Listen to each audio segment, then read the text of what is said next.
Hello and welcome to a special re-recorded edition of the Razor's Edge 796 webinar. I am your host, Jared Benino, and I'm a product manager on the Razor's Edge team. I'm going to walk you through some of the changes that will be introduced in Razor's Edge 796.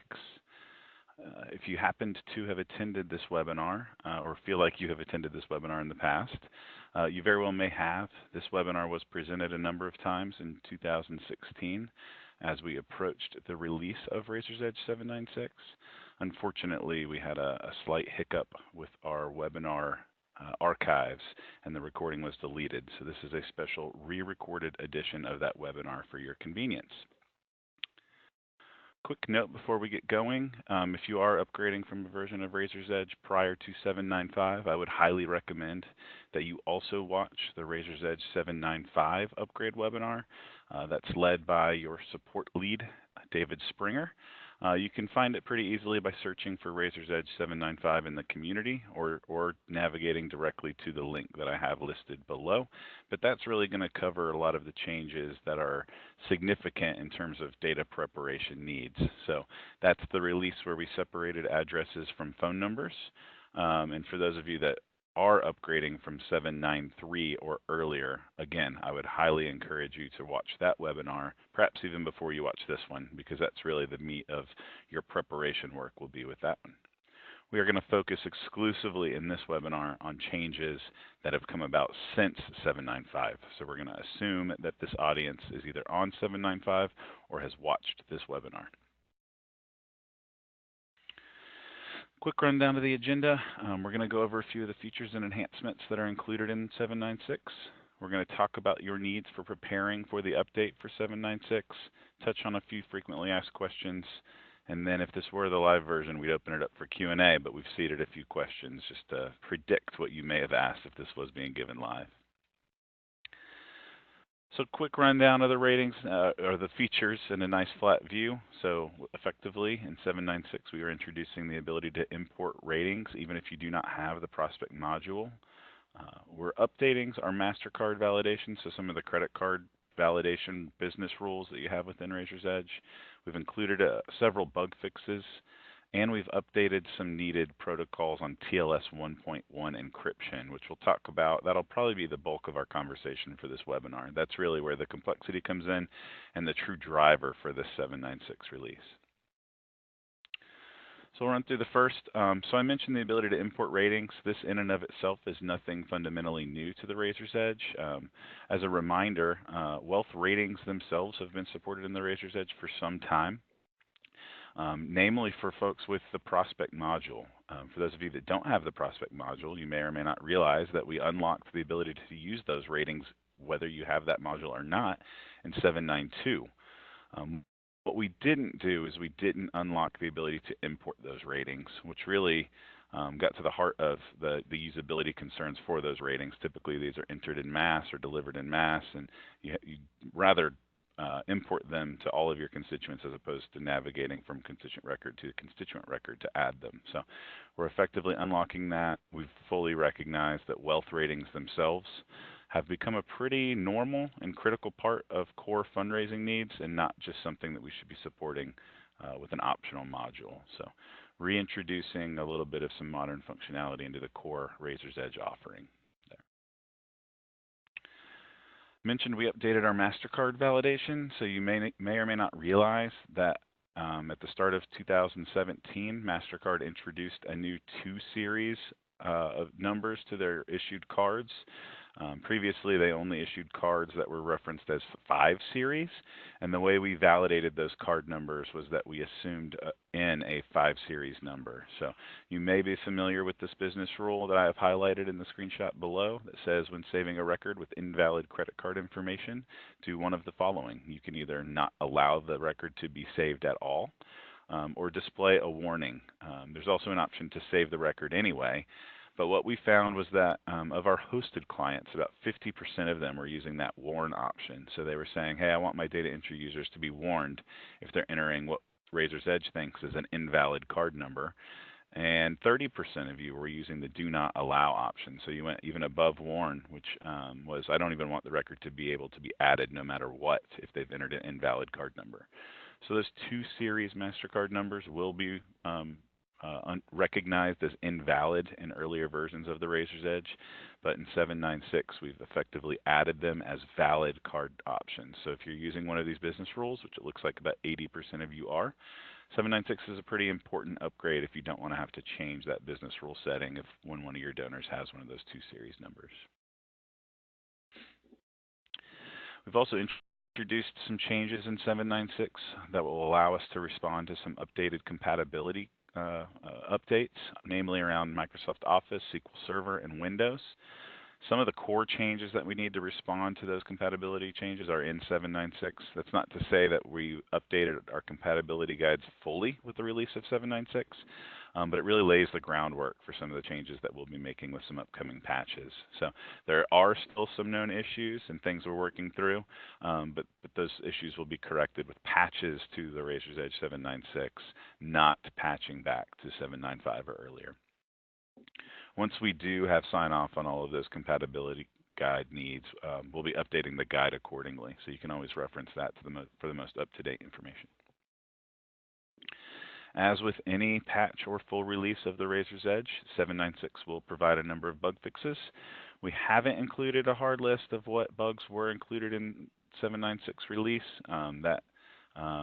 As of the time this content was delivered, was not finalized. We typically do not know that until perhaps the month that the release goes out the door. So we'd rather reference a knowledge base article that can evolve over time to make sure we're giving you the most accurate information possible. So as you can see, knowledge base ID 103415 is your list of bug fixes that were included in 796. You can also search for bug fixes that have been included in 796 patches. We're up to patch 5 now, as generally available for the Razor's Edge 796. So I would encourage anybody considering this upgrade to look into all of the bug fixes included, not only in 796, but in all of the cumulative patches since that release as well. All right, so we've touched on a couple of fairly minor features that are in 796. So let's get to the heart of it. Why 796 and why now? So for those of you that are not aware, the PCI, which is Payment Card Industry Security Standards Council, issued a warning really over a year ago now, or over 2 years ago now, that said, hey, there's been some vulnerabilities identified with early TLS encryption protocols, and we're going to touch on what that means here in a second. So bear with me for just a minute, and we'll get through this content. And what they did was they said, hey, there are outdated software applications and computer infrastructure pieces that are communicating sensitive information over the internet using an encryption protocol that we've deemed vulnerable. So they have found that there are members of the hacking community that have found ways to compromise data that is secured in that fashion, and they set a deadline, and they extended that deadline last year, and they set the deadline to June 30th, 2018 for transitioning from early SSL and TLS protocols to a more secure version, which is 1.1 or higher. As of that date, they are mandating that companies that process credit cards, which includes Blackbaud, no longer accept card information that is encrypted using those outdated protocols. And then while the last note here is that while the PCI deadline is June 2018, Blackbaud has plans to disable the acceptance of payments transmitted via vulnerable protocols as early as March. So that will give us time to respond if there are issues, if there are concerns. We want to make sure that we put our clients in the best possible position to be processing credit cards in a safe and secure manner. So we're going to actually start flipping that switch in March, not in June of 2018.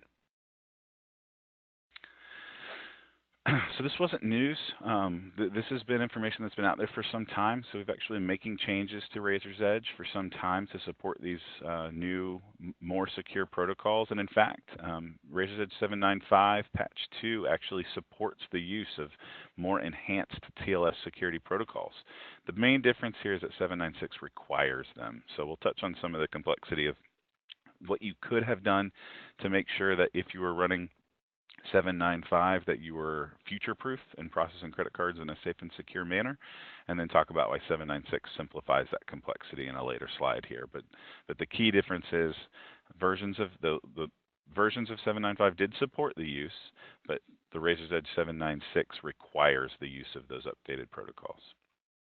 So what is TLS? We're talking about this thing called transport layer security, and many of you are probably wondering, what is it anyway? And the best way I know to describe it is when you're browsing the internet in a secure website, like perhaps your banking website, you've probably seen reference in the URL bar to HTTPS, which is the best way I know to describe. When you see this icon in your URL bar, that means that you are using an encrypted line. So information that you're submitting through that website is being encrypted via TLS, or transport layer security. So it's just a way to encrypt data that's being sent over the internet. And the key thing here is that there were older versions which, while secure at the time that they were released and supported, have now been deemed vulnerable. So there have been some exploits and some namely events out in the market that have really led to these being deemed as compromised. So any information that's still using these compromised protocols is deemed vulnerable or at risk. So we certainly want to move away from the use of those and move toward more industry standard, more modern encryption protocols that are totally safe and secure and sanctioned by the PCI Securities Council. So the thing is, TLS isn't just used when you're browsing the internet. It's actually used when computers talk to each other as well, and that's where the impact on the Razor's Edge comes in. So a quick visual to kind of go with this explanation that'll hopefully clarify things. Really the key to this comes in how the Razor's Edge communicates with Blackbaud Payment Services to process credit cards from within the application. So whether you realize it or not, when you're processing credit cards and entering card information into Razor's Edge, it doesn't actually get stored directly in your database. This is in your best interest. You don't want that sensitive data being stored on your servers locally. So what we actually do is we actually submit those card numbers up to our Blackbaud Payment Services server, which is a safe and secure and PCI regulated environment. And then we send you back a token, which is meaningless outside of the context of your database. So the idea is we give you a piece of information that, if your data is compromised, doesn't help anybody. So you store that token in your database, not the card information directly. So that leaves one area of this chain of events that is susceptible or likely to be attempted to be intercepted by a hacker, and that is the point in time where you are sending the information to our Blackbaud processing servers. So to keep that information shielded, we leverage transport layer security, which effectively guards against anybody that might want to intercept that data.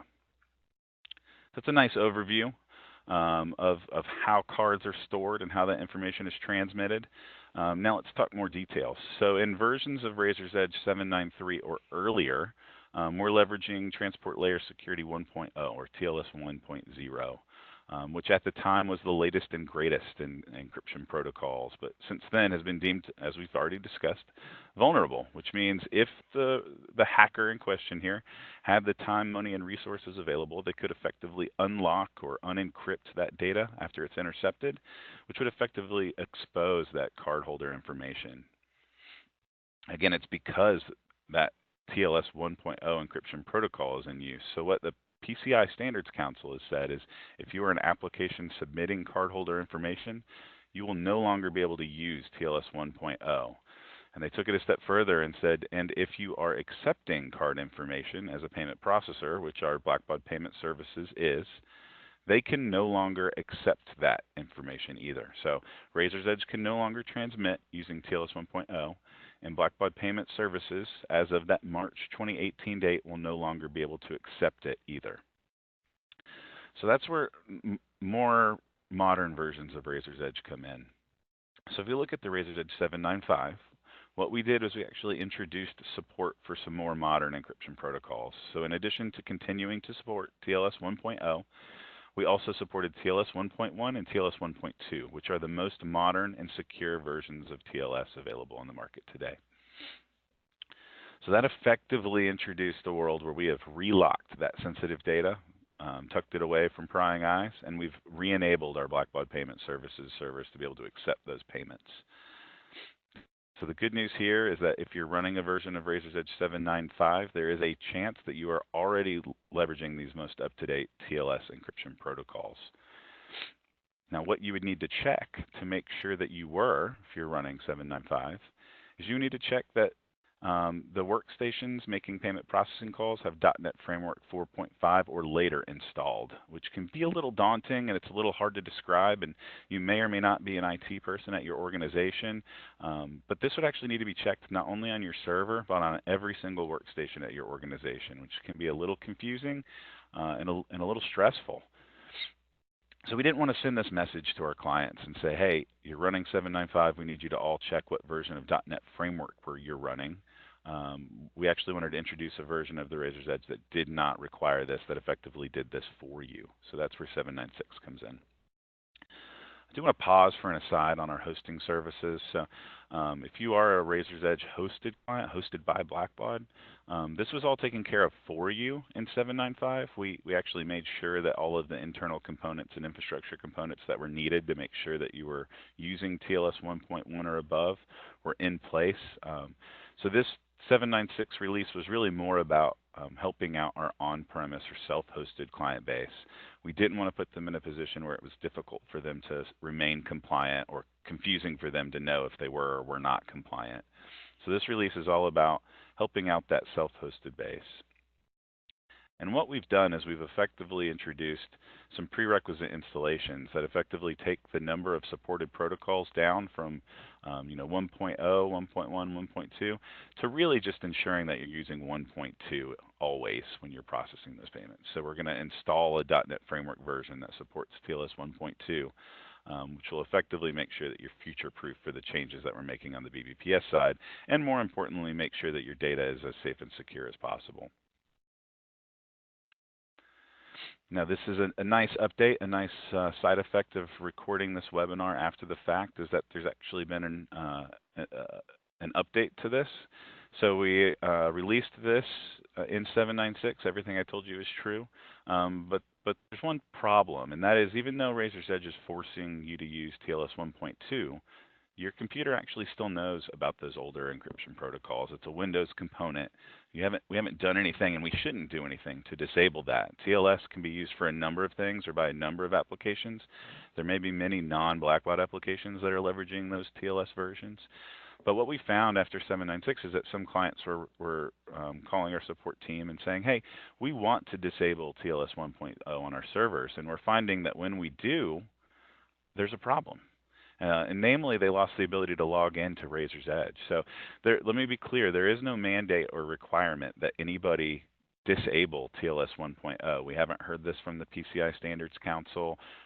It sounds like your mileage may vary in terms of your auditor or assessor and what they may or may not recommend, but it's certainly something we want to support. So another nice fact about upgrading to 796 is that you put yourself in a position to quickly and easily apply any patches we release. And we are working on an upcoming patch to allow you, if you would like, to disable TLS 1.0 on your server and workstations and obviously be able to still log into Razor's Edge, which is pretty important if you're using it. So again, just another update, not a required step. The ability to process the transaction using TLS 1.1 or higher is a PCI requirement. The disabling of TLS 1.0 is just a nice to have that we were finding that some of our clients wanted to do, so we're accommodating in an upcoming patch of Razor's Edge 796. So effectively what we've said, and this is a little bit of repeat, is that 796 just simplifies the complexity.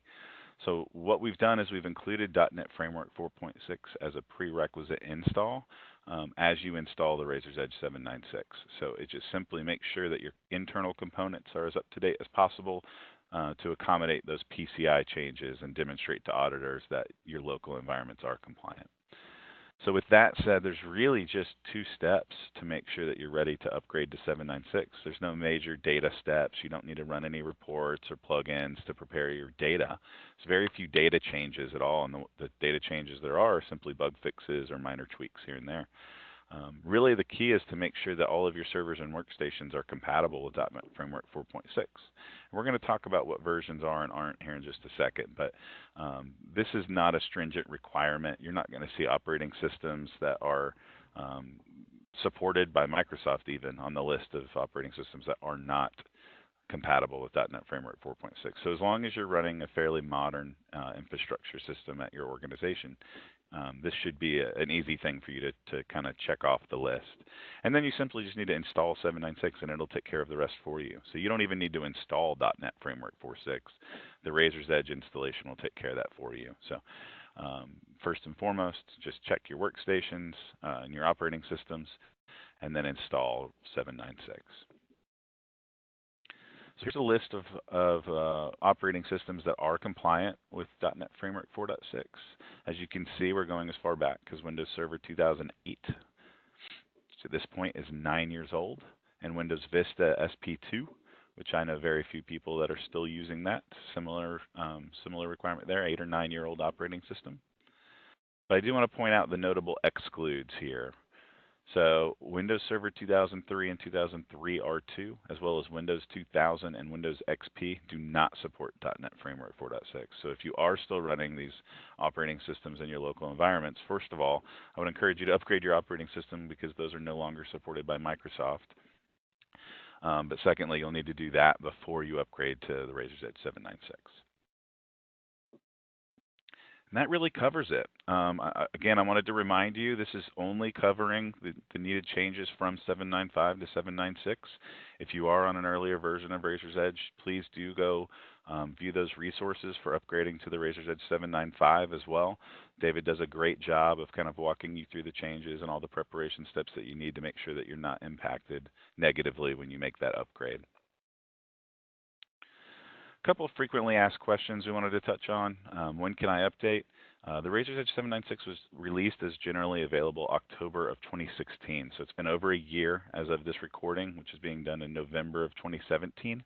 So it has been available for some time, and we've seen a number of clients, including each and every Blackbaud hosted client, make that upgrade. So we feel very good about the upgrade in general and the stability of the release.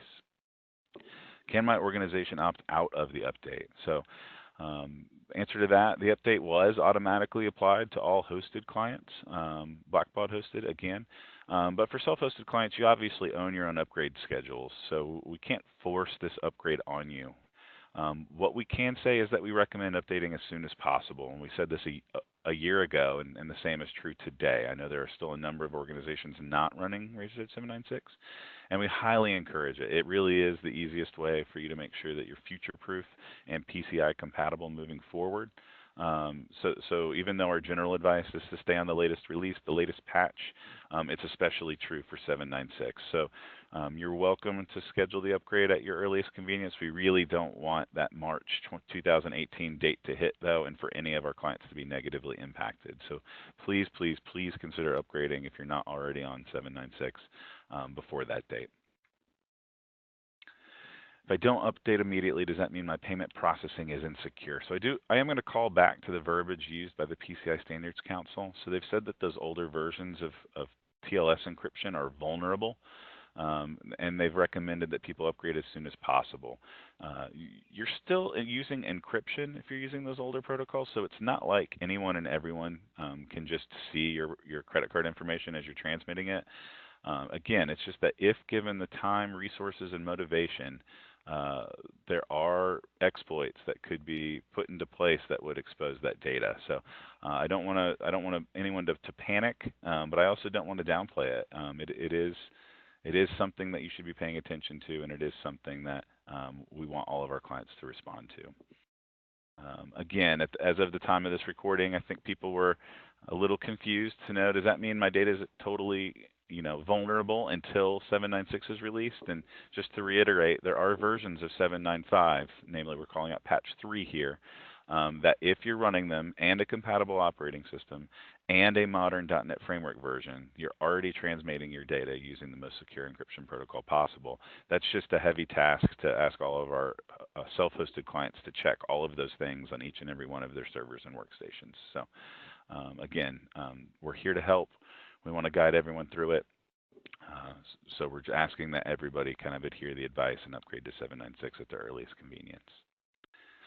And here's a slide that you may have already seen. Our Blackbaud teams have been communicating with most of our self-hosted client base and sending them a version of this slide that basically just reiterates what I've told you.